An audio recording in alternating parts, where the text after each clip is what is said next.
Most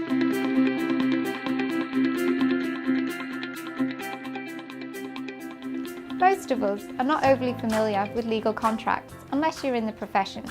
So let's look at the kind of contracts you'll come across in retirement villages. Hi, I'm Emma Plaisir, Retirement Living Specialist, and I'm talking to David Netherton, Director of Pacific Law and Retirement Living Legal Specialist, to give us an overview of contracts. David, can you give me an overview of what retirees might expect when going to visit a retirement village? A resident, when entering, should really expect to receive a package of information documents. We call that a disclosure document, and it goes by different names in different states, but it's just an information package. That's the first thing. It can be quite lengthy and quite detailed. The other thing that you expect to receive if you're a resident is a residence contract, and that's really the document that governs your acquisition of the actual unit. Can you please explain the disclosure documents? Yeah, the disclosure document is designed by the government and the operator to give an information about the village. It talks about the services and the fees and the facilities that are available at the village. It'll talk about the insurance. It'll talk about how big the village is or how big the village might become. It'll talk about all the general information about a village that a resident would want to know. How about a residence contract? Can you please explain that? A residence contract's quite a detailed document. It goes into a lot more detail specifically about that residence unit that they're looking at sort of buying. So it'll talk about the fees and the charges specific for that unit.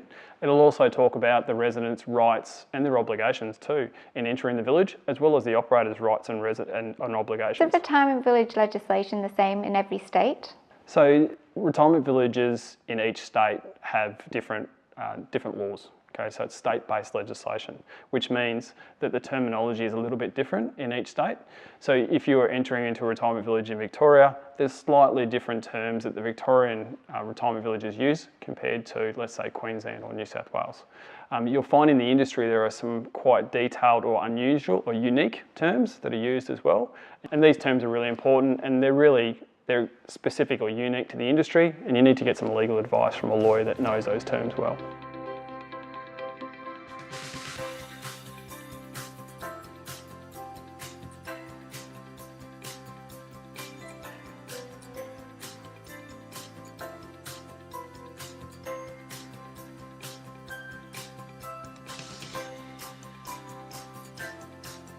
As David has explained, it's vitally important you understand your retirement village contract, costs and legal obligations.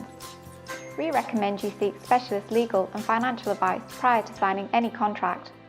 For more information, go to the Retirement Living Council website.